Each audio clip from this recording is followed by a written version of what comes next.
mau menghadiri praktek baik saya. Dalam hal ini saya akan menjelaskan tentang jurus ada dari 7 jurus untuk pelajaran pertama. Sebelum kita memulai acara, marilah kita berdoa. Mulai.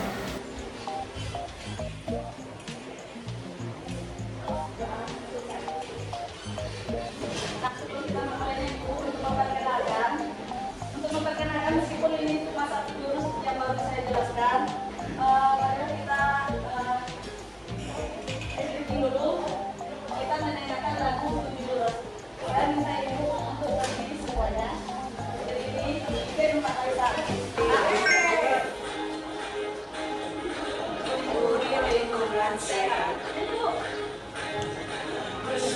Guru yang hebat, guru cinta dan bersahabat, berdiri dengan lurus, gunakan jurus. Nah, itu tadi ibu jurus bicara mata. Sekarang saya menjelaskan mengenai jurus yang pertama mengenai kendali potensi diri. Kendali potensi diri ini tujuannya ada guru mampu menyadari gaya belajar sendiri terutama diri ibu. Kemudian memahami implikasinya dalam menghadapi di kelas nanti dan berkomitmen menyesuaikan dengan pembelajaran dan potensi siswa.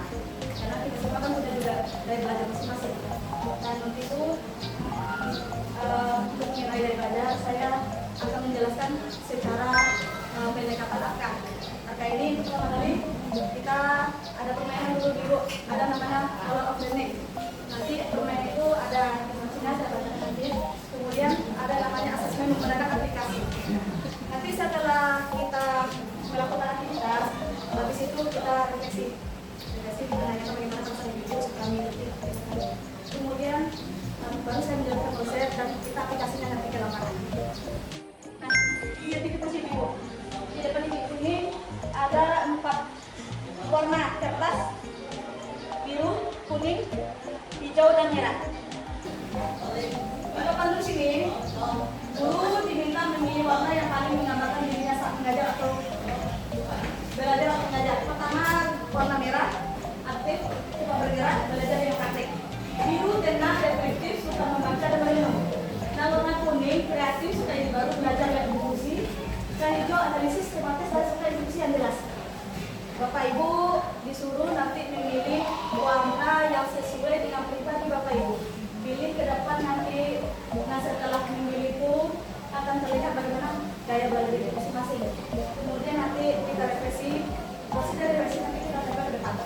Paham diskusinya Bapak Ibu? Paham? Sekarang sudah dibaca merah, biru, kuning, hijau. Sekarang Bapak Ibu memilih warna yang sesuai dengan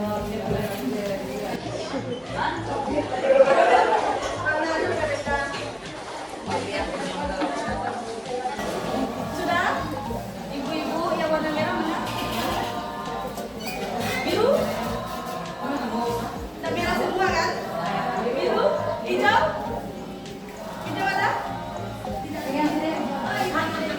Kuning?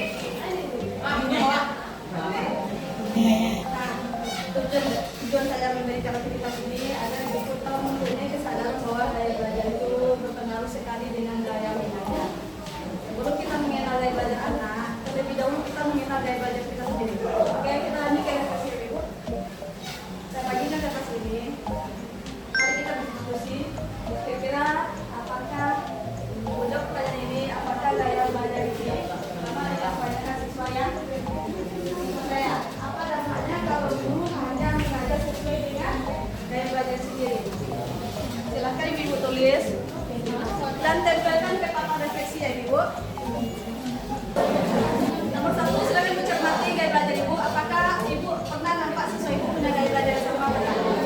Pertama, kemudian apa dampaknya kalau guru hanya mengajar sesuai dengan gaya belajar? Misalnya saya punya gaya belajar visual saja. Apa dampaknya kira-kira? Kreatif.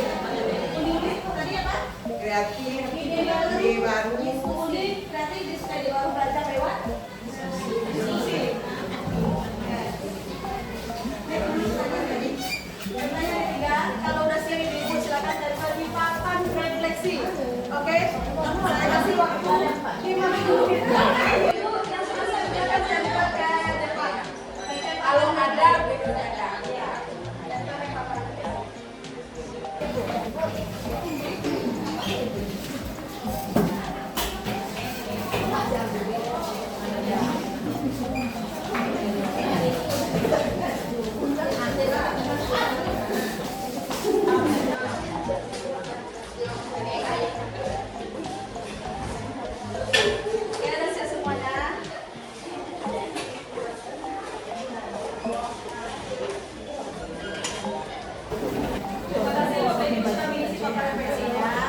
Saya ingin minta 3 pendapat mengenai yang dipertanyakan tadi.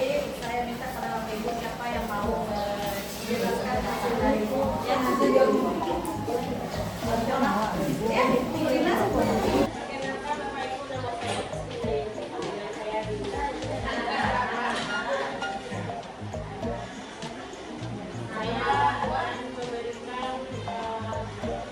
pendapat saya tentang gaya belajar yang saya gunakan.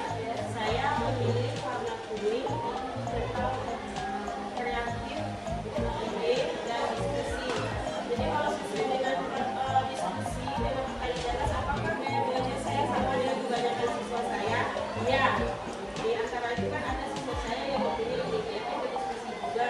Kemudian apa dampaknya kalau hanya mengajar sesuai dengan gaya belajar? Misalnya itu akan menonton, mengakibatkan tidak ada variasi di saat memberikan pengajaran kepada siswa. Kemudian bagaimana perasaan saya ketika belajar dengan yang tidak sesuai dengan gaya saya?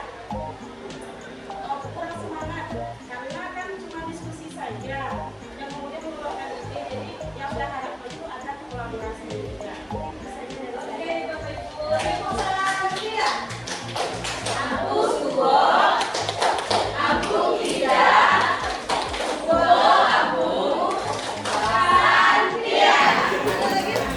Ada lagi yang bukan namanya.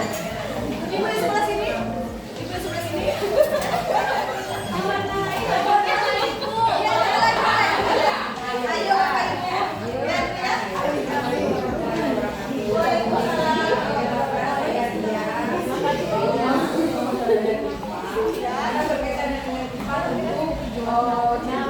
Warna merah, karena di sana ada prakteknya. Dan apakah ada anak yang namanya juga manusia ada perbedaan, tidak semua anak yang menyukai praktek dan tidak semua anak juga ada yang menyukai diskusi, kan? Jadi ada yang sama belajarnya dengan saya dan ada yang tidak sama dengan saya. Lalu kalau dampaknya, kalau tidak sesuai tentu tidak semua kebutuhan anak bisa terpenuhi dengan baik kalau tidak sesuai dengan gaya belajarnya. Sehingga kalau perasaan tentu gurunya masih menjadi tertantang bagaimana agar kebutuhan anaknya terpenuhi.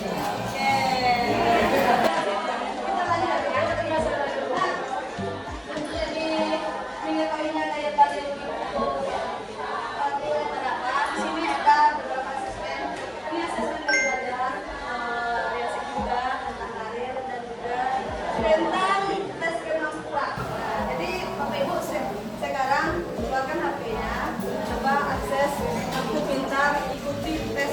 Salah satunya karena saya orientasinya tentang gaya belajar, maka ikuti tes gaya belajar. Nanti ini juga bisa digunakan kepada siswa ibu di kelas. Aku Pintar, tes, PPS, Pintar, tes gaya belajar. Ketik aja Pintar nanti keluar itu tes gaya belajar. Nah, Bapak Ibu, tes tersebut nanti kalau misalnya ibu jadi wali kelas, jadi guru wali penasaran ingin tahu gaya belajar seperti apa, kemampuan anak seperti apa, anak itu menuju karirnya yang dipilih seperti apa, Bapak Ibu bisa menyuruh anak-anak nanti untuk menggunakan tes ini ya. Bisa digunakan untuk tes ini. Ini sangat mudah dan hasilnya langsung dapat hasilnya. Nah untuk yang nantinya tes dulu pada diri Bapak Ibu, kira-kira saya masuk gaya belajar apa. Nanti itu bisa dikembangkan dengan gaya belajar kita dan kita sesuaikan dengan siswa yang ada di dalam kelas. Lanjut. Ya. Siapa yang keluar saya tadi? Bu, kira-kira sesuai dengan gaya belajar Ibu? Bisa. Yuk. Saya sesuai.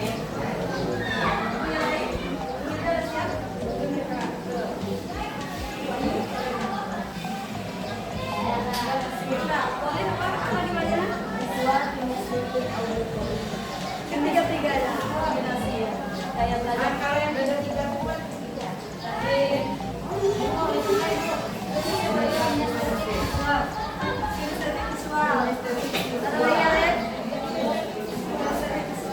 Bagaimana menurut Bapak Ibu setelah mengetahui ada keseluruhan belajarnya? Saya senang. Saya senang, sudah tahu kan? Sudah tahu ya. Nanti itu bisa diaplikasikan ke siswanya. Nah, perlu diketahui gaya belajar itu tidak harus satu saja. Kita memakai gaya belajar kayak tiga-tiganya, cuman ada yang dominan. Nah, ada yang dominan. Nah, kalau ada yang dominasi tadi, nanti dia bisa praktek, bisa dengan mendengarkan, bisa juga dengan cara melihat apa yang disampaikan. Oke, Ibu, kita lanjut lagi kan, Ray? Oke, Bapak Ibu, silakan perhatikan video yang ada di depan.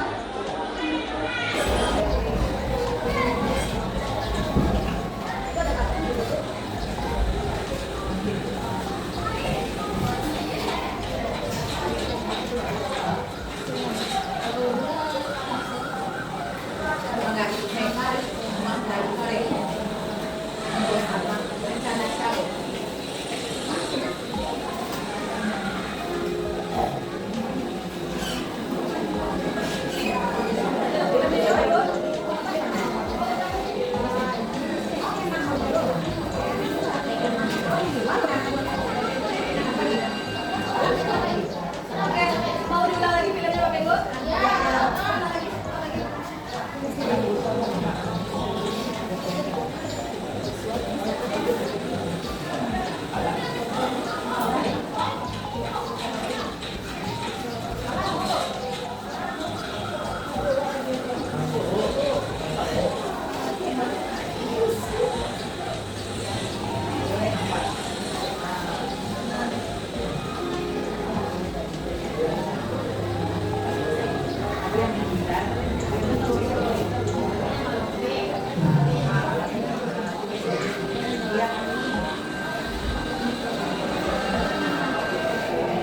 Nah, dari video cuplikan-cuplikan pendek di depan, kira-kira apa yang bisa Ibu pelajari dari video singkat?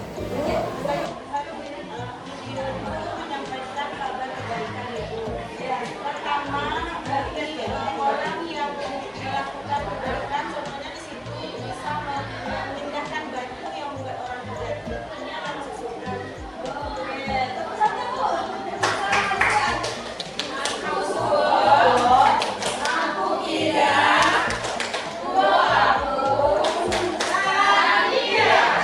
Ada nggak Bapak Ibu melihat dari versi lain, dari ayat yang terakhir tadi? Dari versi lain ada nggak ya? Kira-kira ada nggak bisa bermaknai? Saya ibaratkan waktu itu ada orang salah. Orang kita yang melihat, Ya. mengangkat yang melihat saja diberikan sekali. Bahkan orang kita yang bisa melihat yang mengangkat batu. Batu kita umpamakan masalah. Masalah di depan mereka dia ada yang minta, Ada yang minta, ada yang mencoba untuk menyelesaikan tapi ada yang menghalangi. Oke, semua itu tergantung pada daya mereka masing-masing. Ya kan? Mereka ada yang punya masalah dia selesaikan dengan baik, ada yang minder, ada yang ingin menyelesaikan tapi terhalang oleh sesuatu. Nah, kejadian tadi dikatakan demikian. Sekarang kita masuk pada konsep pentingnya asesmen untuk asesmen yang tadi. Gunanya asesmen ini untuk deteksi kesenjangan potensi rapor dan potensi. Nah, kita bisa mendeteksi potensi siswa melalui asesmen yang ada, karena ada analisis berikutnya melalui garis dasar data. Kemudian ada yang namanya skala basic. Ini gunanya untuk pemetaan kecocokan nilai berdasarkan kepribadian. Nanti saya proses tadi melalui link tadi ya Bapak Ibu. Nah, kemudian ada yang namanya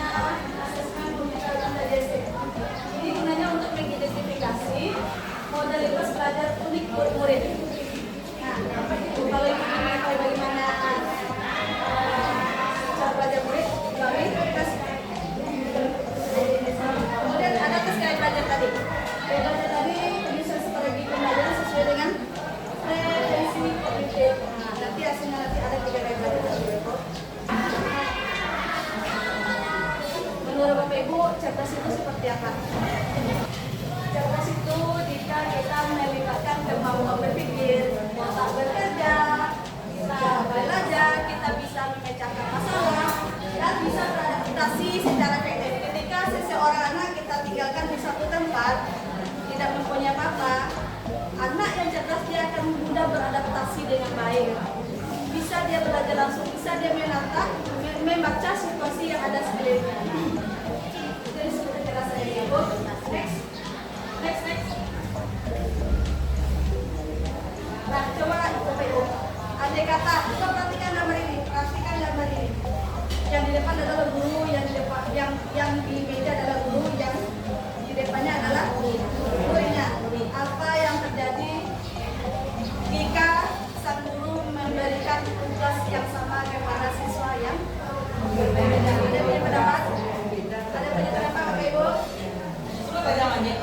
Ah ya, apa Pak Ibu? Bahasa sini. Apa Pak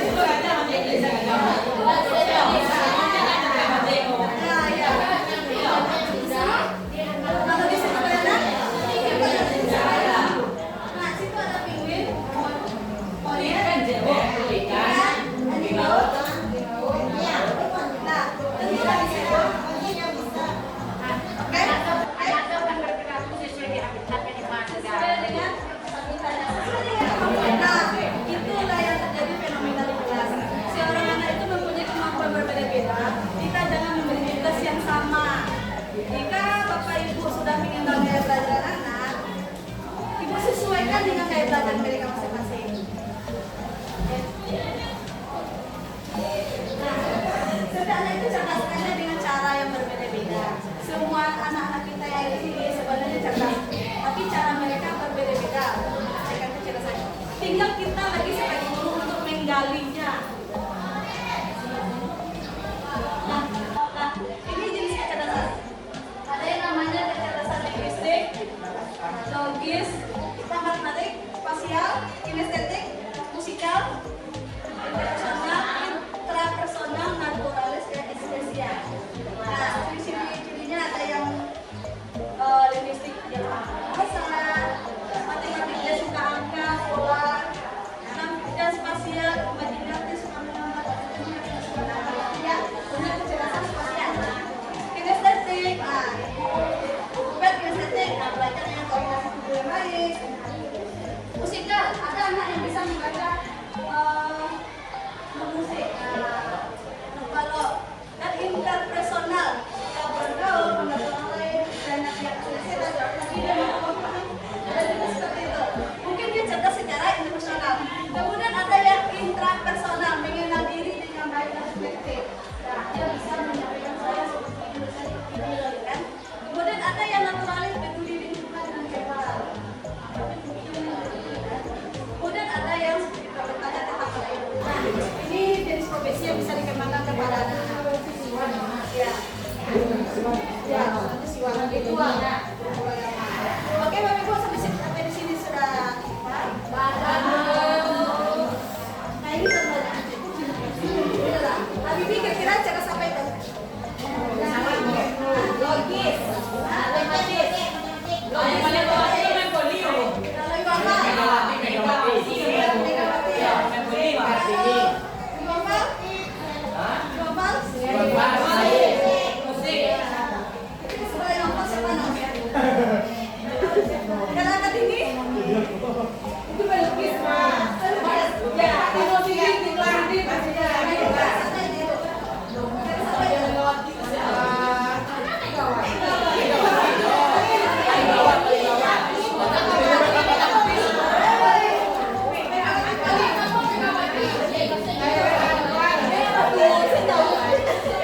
Nah, berarti kan bisa itu dikembangkan ke anak itu. Antara itu sebenarnya cerdas, mereka punya kecerdasan masing-masing. Dan fungsinya ini ada di sini. Kalau ibu ingin tahu nanti bisa melalui asesmen yang ada tadi, oke? Nah, ini dia belajar. Daya belajar visual. Siapa yang visual tadi, Bapak Ibu? Ibu tadi. Nah, visual itu mudah melihat gambar, grafik, tulisannya rapi, teratur. Kalau disuruh buang dia nomor sama nomor, angka dengan angka, ya.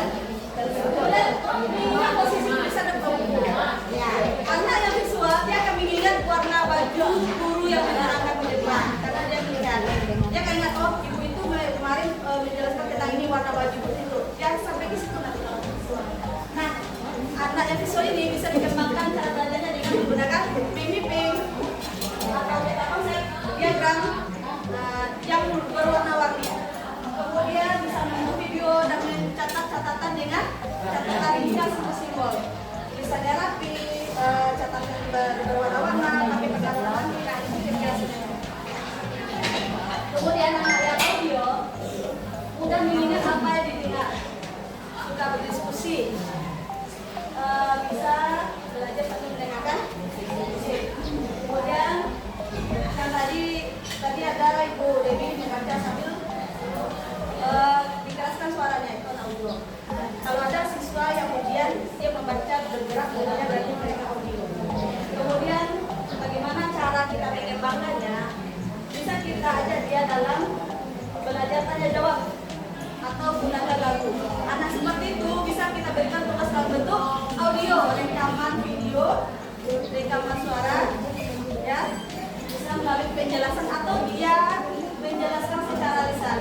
Jadi anak-anak bisa kita arahkan tugasnya dalam tiga bentuk. Kemudian terakhir gaya belajar. Kinestetik, belajar sambil bergerak. Tadi sudah kinestetik. Praktik langsung, sulit untuk diam dan terlalu lama, dan memahami lewat kegiatan dan percobaan. Nah, anak-anak kinestetik bisa dijadikan spion untuk mempraktekkan ke depan. Dia bisa untuk ke depan, gunakan permainan edukatif, warnailah pembelajaran itu dengan permainan. Itu sangat suka itu ini dengan gitu. Nah, ini dari kompetisi ada yang namanya Korean Space, ada investigasi, ada artistik, sosial, marketing, profesional. Nah, ini tentang dari masa depannya. Berdasarkan asesmen tadi, kita bisa mengenal bagaimana rencana karir anak di masa depan. Dan pembagiannya ada 6 pembagian. Oke Bapak Ibu. Nah, praktek bimbingan mengenali potensi diri. Nah, Bapak Ibu, untuk praktek, saya mau Bapak Ibu menuliskan dengan kata-kata, mulai minggu depan saya akan coba mengakomodasikan gaya belajar siswa dengan cara. Contoh pada contohnya, silakan buat di sini komitmen berikutnya dalam pembelajaran dan silakan tempel di papan komitmen mengenai potensi SMP 3.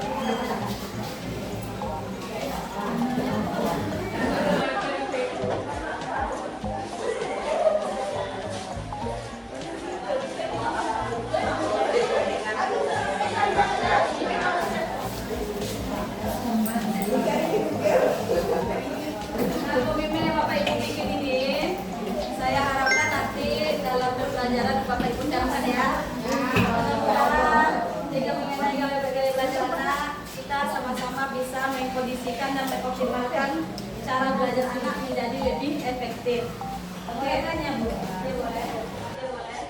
Gaya belajar anak itu apakah bisa berubah-ubah ini? Kita ubah, gayanya tidak seperti. Anak lagi kita lagi gayanya. Biasanya ada berubah, ya, ada berubah kan anak tuh kita kan nggak harus visual, harus kinestetik. Kita ini sebenarnya memakai kombinasi, tergantung nanti perlakuan anak biasanya seperti apa. Tapi anak tuh pasti dominan satu gaya, pasti dominan, tapi mereka punya gaya. Makanya kita sebagai guru, kita mengkondisikan bagaimana anak bisa beradaptasi dengan gaya belajar yang kita berikan sesuai dengan kebutuhan. Kemarin saya memberikan aplikasi ini kepada siswa khusus kelas 85. Jadi saya memperoleh hasil dari di sini bahwa ada 14 siswa yang mempunyai gaya belajar visual. Ada 8 siswa yang mempunyai gaya belajar auditorik. Dan ada yang mempunyai gaya belajar kinestetik sebanyak 3 orang. Nah, ini hasil dari gaya belajar kelas 85 ya Bapak Ibu. Saya asesmen pada satu kelas. Nah, dari situ dominasi gaya belajar visual ada sebanyak 13,75. Menunjukkan sebagai besar siswa kelas 85 lebih tertarik pada materi pembelajaran yang memiliki unsur visualisasi. Berarti anak-anak itu ibaratnya harus memperhatikan dulu kita sebagai guru bagaimana mengoptimalkan menarik, yang berwarna mungkin dengan grafik, mungkin dengan gambar atau gimana, biar anak-anak itu lebih bermakna belajarnya di kelas. Kemudian gaya belajar auditory ada sebanyak 25% untuk menandakan adanya kelompok siswa yang lebih responsif terhadap penjelasan verbal dan diskusi. Nah, anak-anak ini bisa bergunakan nanti untuk memberikan instruksi. Kalau anak visual untuk mencatat, anak auditory untuk mendengar instruksi dari ibu-ibu. Nanti kalau kita bikin kelompok belajar, anak-anak ini bisa kita sesuaikan dengan gaya belajar masing-masing. Kemudian ada sebanyak 21,9% menunjukkan bahwa sebagai siswa membutuhkan aktivitas bergerak atau praktek langsung. Nah, ini bisa dijadikan pion untuk mereka mempraktekkan ke depan. Nah, dominasi ada sebanyak 9,4, menandakan berapa siswa memiliki fleksibilitas dalam belajar dan mampu beradaptasi dalam berbagai metode pembelajaran. Nah, nanti gaya belajar yang ibu gunakan untuk siswa nanti setelah mengetahui berapa persennya, Bapak Ibu bisa mengkondisikan cara pembelajaran sesuai dengan gaya belajar mereka masing-masing. Nah, rekomendasinya bagi UPK bisa dijadikan sebagai acuan untuk layanan dunia belajar yang lebih personal. Kemudian UPK bisa membantu untuk memahami keunggulan dan kelemahan gaya belajar masing-masing dan cara memanfaatkan secara optimal untuk UPK. Untuk rumah tangga disarankan menggunakan metode pembelajaran yang variatif, yang bisa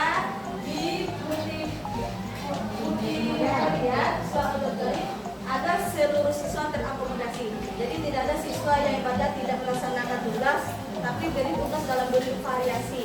Tidak satu saja, tidak satu saja, tidak merekod saja, tidak praktik saja, tapi berikanlah tugas sesuai dengan warna gaya masing-masing. Kemudian pertimbangkan video belajar seperti video, dan simulasi interaktif. Nah, bagi siswa agar bisa memahami gaya belajarnya dengan memilih cara belajar yang paling sesuai. Setidaknya setelah siswa mengetahui gaya belajar, mereka bisa menghemat waktu dalam mencermati apa yang disampaikan oleh guru.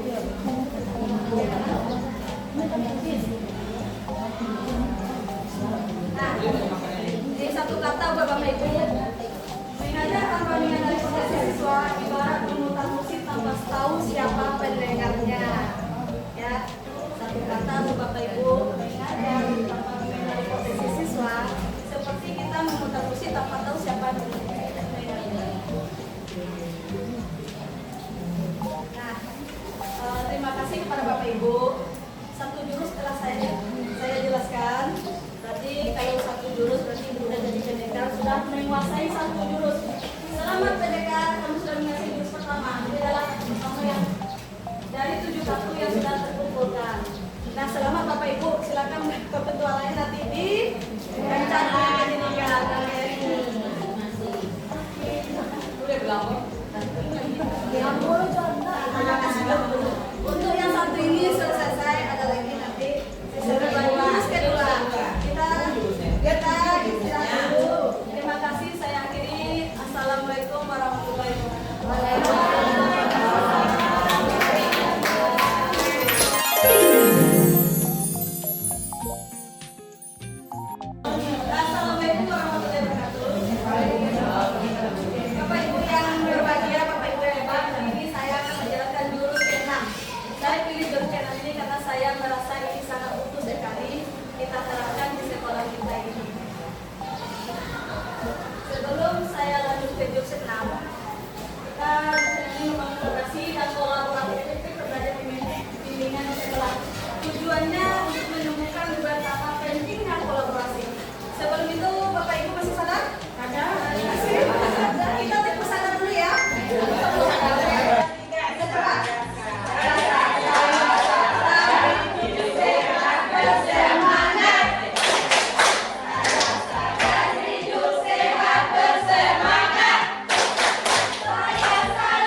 konsentrasi siluman egois akan menghalangi.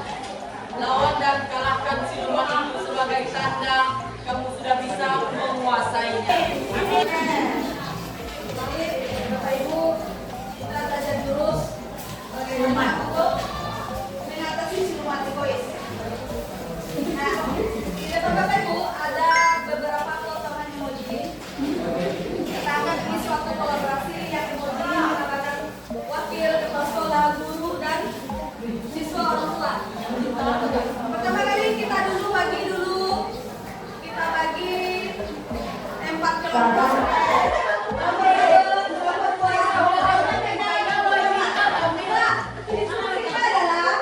Instruksinya adalah di sini ada empat kepingan gambar yang dipisah menjadi 16. Silakan Bapak Ibu susun berdasarkan gambar yang ada. Ya, susun persatu sesuai dengan gambar yang harus disusun sesuai dengan warnanya. Ini kelompok. Ini kelompok biru dan ini kelompok pink. Dua orang mengerjakan seleksinya menginstruksikan temannya untuk melakukan. Oke?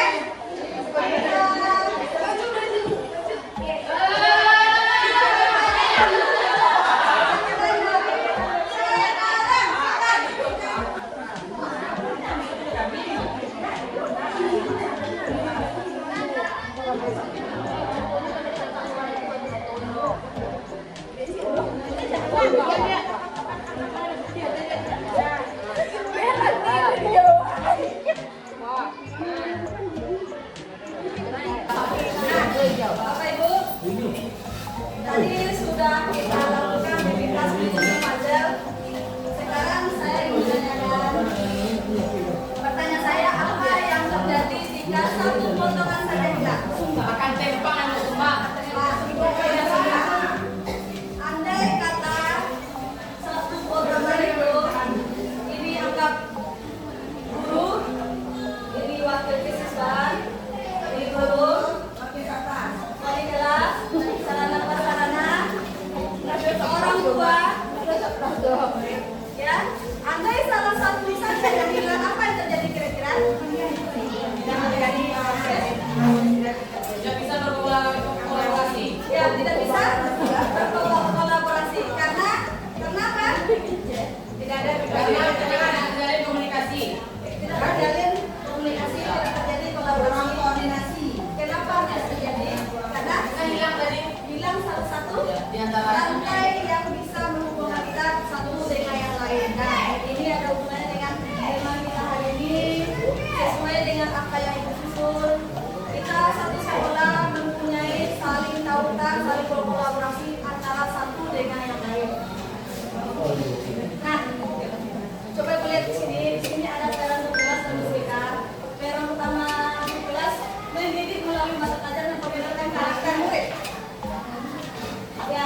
Kemudian ketidakteraturan perilakunya seperti gangguan kecil di kelas, mungkin yang meribut, mengganggu orang, itu termasuk kategori yang satu. Kemudian kurangnya keterampilan sosial dasar atau kesadaran emosional, jadi yang ngantuk, jadi tidak memperhatikan, masih dalam kategori yang satu. Ketidakhadiran atau keterlambatan ringan, selain keterlambatan ringan dia berulang, dia masuk diam. Kemudian kebutuhan keterampilan transisi atau kecerdasan. Nah, ibu bapak ibu harus bisa membedakan kasus anak ini dulu, bisa membedakan tindakan seperti apa. Kemudian kedua, contohnya murid tidak merespon intervensi yang satu tadi. Ketika dia mengaku, kita nasihati, kita tahu dia tidak merespon, dia akan masuk kepada yang kedua. Perilaku yang mengganggu berulang seperti pelanggaran aturan kelas atau bolos. Kalau ada anak kita yang bolos, yang selalu berulang merokok, berarti dia masuk kategori sedang. Kemudian prestasi menurun meskipun sudah ada dukungan dasar. Orang tuanya ada, fasilitas ada, semuanya ada, tapi dia prestasi menurun. Itu dia namanya kategori kedua. Kemudian kecemasan sosial atau kesulitan berinteraksi dengan teman sebaya juga termasuk kategori sedang. Ketidakmampuan mengelola stres dan konflik secara produktif. Ini juga termasuk kategori kedua. Nah ini ketiga Bapak Ibu, gangguan mental seperti kecemasan berat, depresi atau PTSD. Ya. Kemudian masalah perilaku berat, agresif, impulsif, absurd, emosional, yang mungkin melempar-lempar, memukul temannya, itu termasuk ketiga. Kemudian ketidakmampuan belajar yang parah atau gangguan neuropsikologis. Dia sudah termasuk parah dan terganggu, sudah tidak konsentrasi sekali. Ada yang mengganggunya dari berbagai pihak. Kemudian trauma mendalam atau masalah sosial ekonomi yang signifikan, ada hubungan dengan keluarga, yang termasuk kategori masalah berat. Kemudian pengabaian kekerasan dalam rumah tangga, itu termasuk kasus berat. Hambatan budaya atau diskriminasi diskriminasi. Nah untuk yang ketiga ini kira-kira Bapak Ibu sudah pandang. Tapi Bapak Ibu bisa memilah kira-kira anak kita di kelas ini masuk ke 1 kah, 2 kah, 3 kah. Nanti sesuai dengan level masalahnya ini kita bisa nanti bagaimana cara menyelesaikan masalah anak dengan kolaborasi itu tadi. Nanti kita lanjut pada kolaborasi. Nah, indikator perlunya kolaborasi dalam penanganan masalah murid. Nah, ketika nanti ada masalah, kepala sekolah nanti mitranya berbeda sekolah dan dokter. Kepala sekolah ketika ada masalah yang sedang atau berat, guru piket, rumah orang tua bisa berkoordinasi. Masalah murid, jaringan bisa koordinasi kepada guru BK, guru kelas dan wali kelas dan wali, guru wali. Dan ketika nanti masalah sudah masuk masalah sedang nanti dia akan berkoordinasi dengan guru tersebut. Kemudian kalau sudah berat nanti kolaborasinya nanti dengan kepala sekolah. Dan ada nanti namanya kalau di BK ada tangan kasus namanya. Kita ada depresi, mungkin ada tangan kasus ke psikiater, anak yang gangguan psikologi ke psikolog, anak yang sakit ke dokter. Nah di sini skema penyelesaian masalah siswa. Ketika murid bermasalah, misalnya masalah kehadiran, nah kita harus bukti kehadirannya, murid mendapat bimbingan, kemudian bimbingan oleh wali kelas, siswaan, guru BK, dan konselor sekolah. Masalah murid bisa tuntas. Kalau belum tuntas juga, masalah lainnya lanjut nanti. Kalau masalah murid tidak tuntas, lanjut nanti panggilan orang tua, kunjungan rumah, dan konferensi kasus. Nah, selagi masih ringan, polanya masih kepada guru piket, wali kelas, bisa dihubungkan. Nanti sudah mulai agak sedang, bisa langsung kita konferensi kasus penolak siswaan. Bisa nanti kita tidak tuntas juga, ada namanya bimbingan remedial, pemantauan oleh guru kelas, bimbingan belajar oleh guru BK, dan konselor oleh guru BK. Dan jika sudah masalahnya sudah tuntas, bisa kita yang namanya monitoring lagi, kita evaluasi di mana bisa meningkatkan karakter anak tersebut. Begini dalamnya Ibu, nanti yang untuk lengkapnya saya akan tempel nanti di papan ini. Nah, ini kolaborasi. Yang pertama itu kita identifikasi itu masalah. Kita harus tahu dulu akar masalah anak itu. Kita kebanyakan kadang-kadang ketika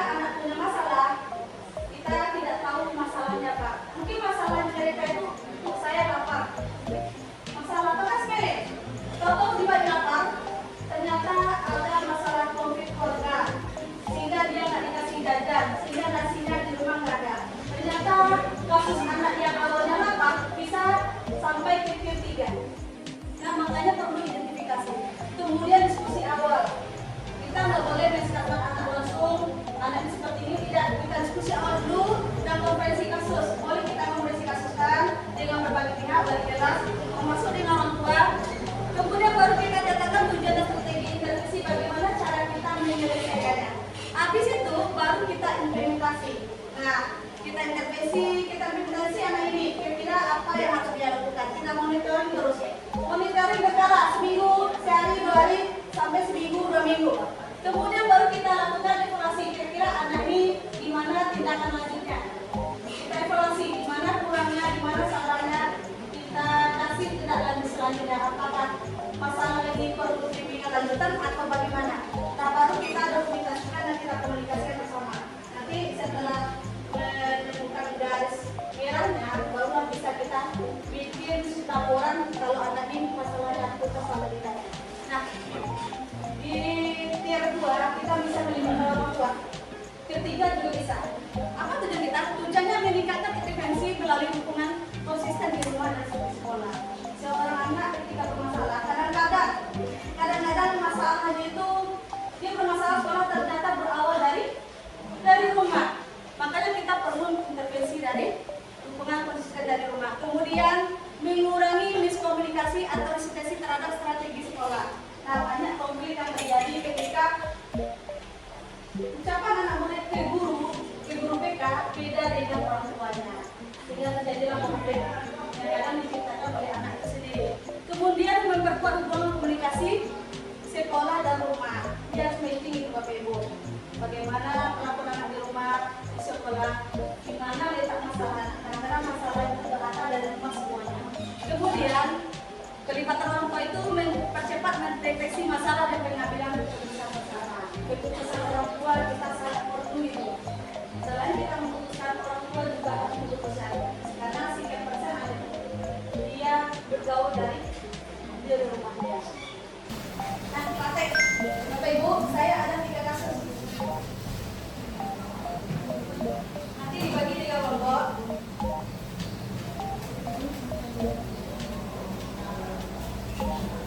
Ini ada 6. Ini ada saja 6 kelompok. Masing-masing kelompok saya beri kasus. Tugas Bapak Ibu adalah bagaimana mengidentifikasi kasus ini apakah masuk tier 1, tier 2 atau tier 3. Kemudian tugas yang kedua, bagaimana jalur penyelesaiannya, kemana pergi, kemana duluan. Oke Bapak Ibu, bagi 3 kerjakan hari ini dulu ya. Satu kelompok 4. Soalnya identifikasi masalah yang ada pada kasus. Kemudian bikin bagaimana cara kolaborasi penyelesaiannya. Mulai saja.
Belajar bersama untuk tujuan yang sama. Jika seseorang anak tadi dia di rumah diperlakukan seperti itu, di sekolah dosen juga, jadi tidak tahu mau kemana. Anak ini punya kelemahan dari segi akademik, dari segi verbal dia juga susah. Tapi satu hal yang membuat dia positif adalah dia mau pergi sekolah. Satu hal yang bikin dia positif itu dia mau pergi sekolah. Ya, melalui senam ini kita bisa menjadi jembatan antar perangkat sekolah. Kemudian menunjukkan budaya bekerja sama, bukan sendiri. Kita semuanya saling bimbing tangan, tidak saling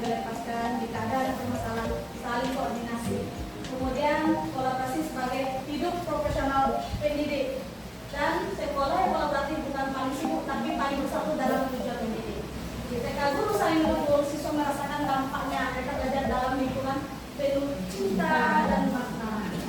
Jurus ke-6 mengajarkan kita satu hal penting bahwa pendidikan adalah kerja hati yang dilakukan bersama bukan sendiri.